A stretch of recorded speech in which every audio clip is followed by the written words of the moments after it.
Bonjour à tous, en ce mardi 20 août 2024.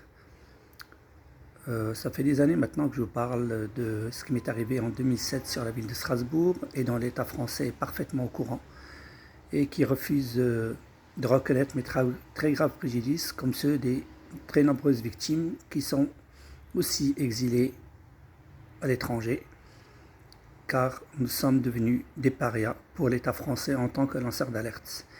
Ici, je vous présente à nouveau sur un t-shirt la tête des criminels, je dis bien des criminels qui sont impliqués contre moi. Marx Isabelle, qui m'a fait interner de force en psychiatrie le 19 octobre 2007 sur la ville de Strasbourg, et le mafieux Daniel, qui fraude la sécurité sociale par des fausses ordonnances et qui en plus a 2 sociétés immobilières dont le but est la spoliation des biens des victimes. Je suis copropriétaire d'une maison à Strasbourg et son but est justement de nous spolier de notre maison. Pourquoi donc la police judiciaire ne fait pas d'enquête concernant ces individus? Qui sont-ils? Pourquoi sont-ils protégés par l'État français? Sommes-nous bien en France, dans la sixième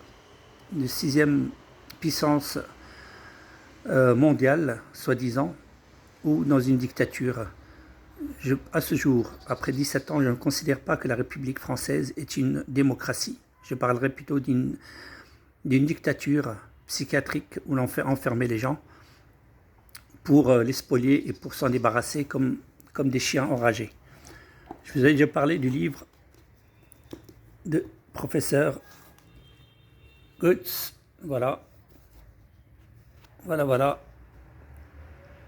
Psychiatrie mortelle et déni organisé. Je vais vous lire un petit paragraphe. Le crime organisé, la corruption des gens et la science et autres fléaux. Voilà ce qui se passe en France. Voilà. La psychiatrie, une mine d'or pour la grande industrie pharmaceutique. Les diagnostics sont vagues et faciles à manipuler et plusieurs médicaments sont ridiculement coûteux, bien qu'ils ne soient pas mis ailleurs qu'aucun médicament générique, mais ce n'entraîne pas aucunement leur utilisation très répandue. Les psychiatres influent des colporteurs très efficaces des médicaments aussi pour la promotion des utilisations qu'ils interdisent aux fabricants de promouvoir et à les payer grassement pour leur assistance, même quand ils ont publié des manuels et des articles écrits pour eux par des rédacteurs inconnus, ce qui est tenu pour être de la malhonnêteté scientifique. Nous savons bien que la psychiatrie n'a jamais soigné personne. La psychiatrie n'est pas une science exacte. La psychiatrie n'est qu'une pseudo-science qui fait que droguer et qui n'a jamais soigné personne. Et moi, je suis loin d'être un malade mental, comme certains voudraient le faire croire.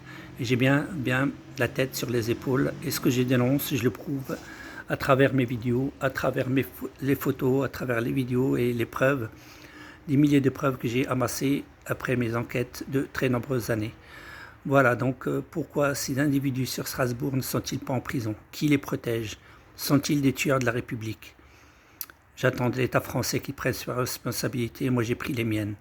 Je demande à ce que l'État français, avec actuellement le président Emmanuel Macron et son gouvernement, fasse le nécessaire, ainsi qu'aux nouveaux députés du nouveau Front populaire, de tout mettre en œuvre afin de mettre à jour les questionnements sur la table, les très nombreux internements psychiatriques de force et les rafles d'enfants qui rapportent 8 000 € par mois par enfant volé à sa famille. Voilà ce qui se passe dans, soi-disant, la démocratie française.